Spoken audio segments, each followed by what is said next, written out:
السلام علیکم دوستوں، میں ہوں ڈاکٹر حبیب الرحمان اور آپ دیکھ رہے ہیں انٹرسٹنگ ورلڈ آف اسلام۔ دوستوں، ہم نے حضرت خواجہ خان محمد صاحب رحمۃ اللہ علیہ کی زندگی پر ایک مکمل ویڈیو بنانا شروع کر دیا تھا، اور ویڈیو کی لمبائی کی وجہ سے ہم نے اسے مختلف حصوں میں تقسیم کیا، تو اس کے 2 حصے میں پہلے اپلوڈ کر چکا ہوں۔ آج ہم اس کے تیسرے حصے پر کام کرتے ہیں۔ کھانے میں مریضوں کا خاص خیال رکھا جاتا۔ بلڈ پریشر کے مریضوں کا کھانا الگ ہوتا، شوگر کے مریض کی چائے بغیر چینی کے الگ جاتی، کسی بیمار یا ضعیف شخص نے چاول یا موٹی روٹی کھانی ہو تو اس کا بھی اہتمام کیا جاتا۔ بابا جی رحمۃ اللہ علیہ تیسرے ختم قرآن کی تراویح کے بعد ہر سال طویل دعا کرتے، اور مسجد کی خاموش فضا میں سسکیوں اور آہوں کی آوازیں سنائی دیتی۔ ختم کے بعد بسیں، ویگنیں، کاریں، ٹیکسیاں تیار کھڑی ہوتی۔ بابا جی رحمۃ اللہ علیہ سے مصافحہ کرنے والوں کی کثیر تعداد کے باعث پون گھنٹہ لگ جاتا۔ اس کے باوجود صبح کی نماز میں 2-2.5 صفحے اس بات کی گواہ ہوتی کہ یہ تمام احباب عید بابا جی رحمۃ اللہ علیہ کے ساتھ کریں گے۔ آخری سالوں میں جب آپ صاحب فراش تھے اور ویل چیئر پر آپ کو گھر سے لایا اور لے جایا جاتا تھا، آپ کے لیے چونکہ کھڑے ہو کر نماز پڑھنا ممکن نہیں تھا، آپ اپنے کمرے میں بیٹھ کر نماز پڑھتے۔ پہلے قاری انیس الرحمن مرحوم جماعت کراتے تھے، بعد میں یہ ذمہ داری قاری ریحان صاحب نبھاتے رہے۔ 1 سال مکمل تراویح قاری ریحان صاحب کی امامت میں، اور میں نے اپنا معمول بنا لیا تھا کہ 8 تراویح کے بعد بابا جی رحمۃ اللہ علیہ کو پانی کا گلاس پیش کر دیتا۔ انکار آپ کا مزاج نہیں تھا، ہمیں تسلی ہو جاتی کہ اسی بہانے آپ نے 2-3 گھونٹ نوش فرما لیے ہیں۔ ایک دن 6 تراویح کے بعد ہم نے پلٹ کر دیکھا تو آپ کی طبیعت بہت نڈال تھی۔ سعید احمد نے آپ کو لٹا دیا۔ میں نے آہستگی سے عرض کیا، بابا جی اجازت ہو تو بقیہ تراویح میں آخری صورتیں پڑھ لی جائے۔ فرمایا کہ ضرور پڑھ لی جائیں۔ 5-7 منٹ بعد سعید احمد نے آپ کو سہارا دے کر بٹھا دیا، اور نجیب احمد نے سوال کیا کہ بابا جی، بھائی حامد نے آپ سے 30ویں پارے کی آخری صورتوں کا پوچھا ہے، کیا وہی باقی تراویح میں پڑھ لیں؟ لبوں پر تبسم ابھرا اور فرمایا کہ بھائی کیا حامد تک جاتا ہے؟ پھر قاری صاحب نے منزل وہیں سے شروع کی جہاں سے چھوڑی تھی، اور ہم نے 29 رمضان کی رات کو ختم کیا۔ ایک اہم بات کہ ضعیفی کے باوجود قاری صاحب کو یہ ہدایت تھی کہ تراویح میں قرآن ترتیل سے پڑھا جائے، اور بابا جی کے رکوع سجود میں وہی ٹھہراؤ تھا جو صحت کے زمانے میں نمازوں کا معمول تھا۔ 1956 میں مسند نشین ہونے کے بعد حضرت رحمۃ اللہ علیہ کا یہ معمول رہا کہ آپ ہمیشہ عید ہمارے گھر مناتے۔ عید کے روز آپ اجلا لباس زیب تن فرماتے، عطر کی بھینی بھینی مسحور کن خوشبو میں بسے آپ نماز فجر کے لیے تشریف لے جاتے۔ خلیل احمد تیار ہو کر ہمیشہ آپ کے ساتھ جاتے۔ نماز کے بعد جب ختم خواجگان کا معمول مکمل ہو جاتا تو آپ سب ساتھیوں سے عید ملتے، تھوڑی دیر اپنے حجرہ مبارک میں قیام فرماتے۔ متعلقین اور مریدوں کی تواضع مدینہ شریف کی کھجور اور آب زمزم سے کی جاتی، بعد میں سویاں، پراٹھے اور چائے آ جاتی۔ تمام زائرین سے عید مل کر بابا جی قبلہ رحمۃ اللہ علیہ ہمارے غریب خانہ پر تشریف لے آتے۔ سب سے کشادہ کمرے میں دسترخوان لگتا، اور آپ کی تشریف آوری سے پورا گھر منور ہو جاتا۔ حضرت رحمۃ اللہ علیہ اپنی پلیٹ میں مرغی کے سالن کی ایک چھوٹی سی بوٹی اور آدھا کبھی پورا کباب، کلیجی کے 2-3 قتلے رکھتے، روٹی کے 2-4 لقمے نوش فرماتے۔ اسی دوران خلیل احمد چائے کا شعبہ سنبھال لیتے۔ سب سے پہلی پیالی اہتمام سے حضرت کے لیے تیار کرتے۔ 3 سے 4 چمچے چینی بابا جی چائے میں پسند فرماتے تھے۔ عزیز احمد کی شستہ اور شگفتہ گفتگو سے محفل کشت زعفران بن جاتی۔ بابا جی کو چائے دے کر خلیل احمد سب کو چائے بنا کر دیتے۔ کسی برس یہ ذمہ داری سعید احمد نبھاتے۔ کشادہ کمرے میں گنجائش نہ رہتی تو خواتین اور بچوں کے لیے دوسرے کمروں میں دسترخوان لگا دیتے۔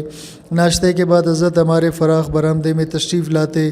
گھر کی ساری خواتین، بڑے بچے سب بابا جی کے گرد جمع ہو جاتے۔ سب کو عیدی کا انتظار ہوتا۔ حضرت رحمۃ اللہ علیہ گھر کی خواتین کو 500-500 روپیہ عیدی دیتے۔ حویلی کی تمام بیٹیوں کو 100 روپے اور بچوں میں 10 روپے بانٹتے۔ حضرت رحمۃ اللہ علیہ محض خشک صوفی ہی نہ تھے بلکہ ساتھیوں کی مجلس میں لطیف مزاح بھی فرماتے۔ محمد یوسف نے قبلہ حضرت بابا جی کا ایک مزاحیہ جملہ سنایا کہ ایک دن سفر میں آپ کی عصر کی چائے کو کافی دیر ہو گئی۔ میزبان نے عرض کیا کہ حضرت بابا جی چائے کو کافی دیر ہو گئی ہے، تو حضرت نے فرمایا بلکہ چائے قضا ہو رہی ہے۔ ایک دعوت میں ایک ساتھی جو حافظ بھی تھے حضرت کے شریک طعام تھے، فرنی کا پورا ڈونگا حافظ صاحب نے اپنی رکابی میں انڈیل لیا۔ حضرت بابا جی یہ منظر دیکھ رہے تھے۔ آپ نے فرمایا اپنی رکابی میں انڈیلنے کی آپ نے تکلف ہی کی، اسی میں کھا لیتے۔ مولانا افتخار الحسن رحمۃ اللہ علیہ کے صاحبزادے کے انتقال پر ہمارے حضرت رحمۃ اللہ علیہ اور صاحبزادہ محمد عابد صاحب رحمۃ اللہ علیہ تعزیت کے لیے گئے۔ مولانا سے تعزیت کی تو مولانا فرمانے لگے کہ افسوس تو یہ ہے کہ اللہ تعالیٰ کا کوئی بیٹا نہیں، اگر اس کا کوئی بیٹا فوت ہوتا تو پھر پتہ چلتا کہ بیٹے کے مرنے کا دکھ کتنا ہوتا ہے۔ جب طبیعت بحال ہو گئی تو مولانا نے حضرت رحمۃ اللہ علیہ سے پوچھا کہ چائے دیوبندیوں والی پیو گے یا بریلویوں والی؟ حضرت نے پوچھا اس میں کیا فرق ہے؟ تو مولانا نے کہا کہ دیوبندیوں کی چائے یہ ہے کہ فقط چائے کی پیالی آ جائے گی، اور بریلویوں والی چائے یہ ہے کہ ساتھ مٹھائیاں بھی آ جائیں گی۔ گویا مولانا کا غم بھی ہنسی مذاق سے بھرا ہوا تھا۔ مکہ مکرمہ میں صاحبزادہ محمد عابد صاحب اور راکم الحروف کے کھانے پکانے کی چیزیں خریدنے گئے۔ ہمیں چائنا کا بنا ہوا ایک خوبصورت مگ نظر آیا جس پر ربڑ کا ڈھکنا تھا۔ صاحبزادے نے فرمایا کہ یہ مگ حضرت کے لیے لے لیتے ہیں، وہ اس میں چائے نوش فرمائیں گے۔ ہم خوشی خوشی مگ لے کر مکان پہنچے۔ حضرت کی خوشنودی حاصل کرنے کے لیے عرض کیا حضرت یہ مگ صرف آپ ہی کے استعمال فرمائیں گے اور کوئی سے استعمال نہیں کرے گا۔ حضرت نے فرمایا ابھی سے میرے برتن علیحدہ کر رہے ہو؟ یہ سن کر ہم سب پریشان ہو گئے۔ قاری عبد الرحمن کے حجرے میں سکوت طاری تھا۔ حجرے کی دیوار پر لگی ہوئی گھڑی نے میوزک بجانا شروع کر دیا جو کئی منٹ جاری رہا۔ جب میوزک بند ہوا تو حضرت بابا جی نے مسکراتے ہوئے سوالی انداز میں ارشاد فرمایا کیا اس گھڑی کا تعلق سلسلہ چشتیہ سے ہے؟ یہ سن کر سب حاضرین مسکرا دیے۔ حضرت خواجہ خان محمد صاحب رحمۃ اللہ علیہ سلسلہ نقش بندیہ کی ایک بڑی خانقاہ کے مسند نشین تھے۔ ان سے ہزاروں افراد نے استفادہ کیا جن میں بڑی تعداد دینی کارکنوں اور علماء کرام کی تھی۔ وہ صاحب علم صوفی تھے، تصوف کے رموز و اسرار سے نہ صرف آشنا بلکہ ان کے سکہ شارے بھی تھے، اور ان جیسے نفوس کے دم قدم سے ہی تصوف کا یہ جہاں آباد ہے۔ ایک نو مسلم امریکی خاتون گوجرانوالا آئی جو فلسفہ کی پروفیسر تھی اور حضرت شاہ ولی اللہ دہلوی کے علوم سے خاص دلچسپی رکھتی تھی۔ انہوں نے حضرت مولانا صوفی عبدالحمید سواتی سے ملاقات کے دوران تصوف کے بعض حساس اور دقیق مسائل پر تبادلہ خیال کیا اور دریافت کیا تھا کہ تصوف کے علمی مسائل اور اشکالات پر مجھے مزید کس بزرگ سے بات کرنی چاہیے۔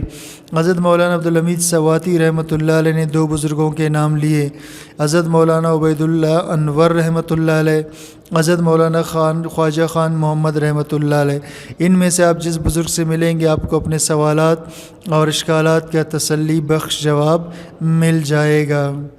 اب ہم آپ سے بات کرتے ہیں حضرت رحمۃ اللہ علیہ کے کچھ ارشادات کے متعلق۔ حضرت فرماتے کہ آپس کی لڑائی جھگڑے نہ ہو، اس کے لیے تعویذ مانگنے پر فرمایا آپس کی نوک جھوک سے نہ گھبرائے، یہ باتیں تو بھائیوں میں ہوتی رہتی ہیں، خوب لڑے جھگڑا کرے، یہ لڑائی بھی آپس کی محبت کی علامت ہے۔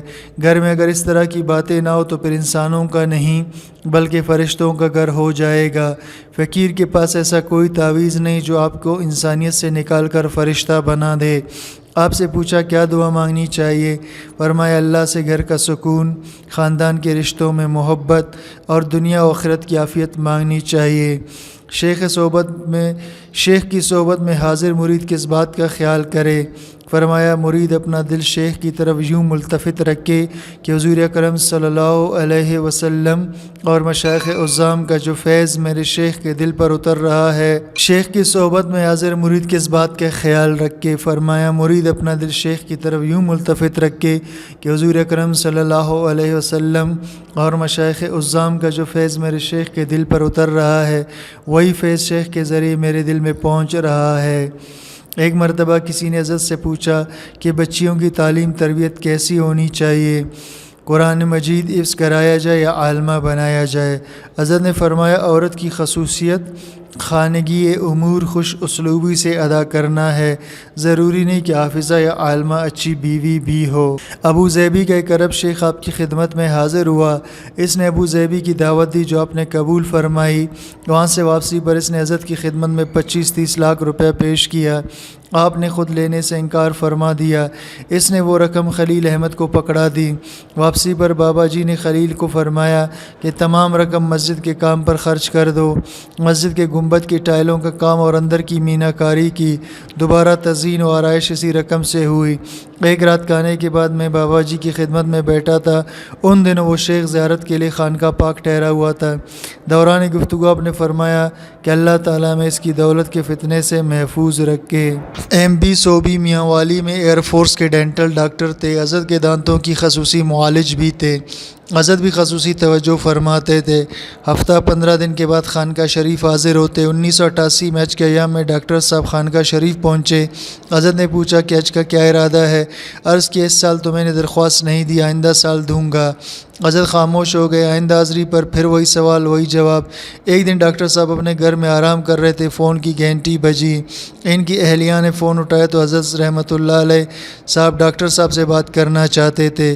ان کی اہلیہ نے جلدی سے ڈاکٹر صاحب کو بلایا کہ کہیں حضرت کے دانتوں کا مسئلہ نہ ہو۔ ڈاکٹر صاحب نے حضرت سے بات کی تو حضرت نے ہو بہو وہی سوال کیا کہ حج کا کیا پروگرام ہے؟ ڈاکٹر صاحب نے بھی وہی جواب دیا کہ اس سال تو درخواست نہیں دی، اگلے سال کوشش کریں گے۔ ٹیلی فون بند ہو گیا۔ اگلے دن ڈاکٹر صاحب اسپتال پہنچے تو ان کے معاون نے کہا کہ جب تک آپ مٹھائی نہ کھلائیں گے میں کوئی فائل آپ کی میز پہ نہ رکھوں گا۔ ڈاکٹر صاحب نے وعدہ کیا کہ بھائی مٹھائی ضرور کھلاؤں گا، آپ فائلیں لائیں۔ جب فائلیں پہنچی تو سب سے اوپر GHQ کا خط تھا کہ حج کے وفد کے لیے آپ کا انتخاب ہو گیا ہے، آپ فوراً اطلاع کریں۔ ڈاکٹر صاحب نے تو سب سے پہلے حضرت قبلہ کو خوشخبری سنائی اور دعا کے لیے عرض کیا۔ اس کے بعد اپنے کرنل صاحب کو فون پر اطلاع دی۔ کرنل صاحب نے پوچھا کہ آپ نے حج کے لیے درخواست دی تھی؟ جواب دیا نہیں۔ پھر پوچھا انٹرویو دیا تھا؟ جواب دیا نہیں۔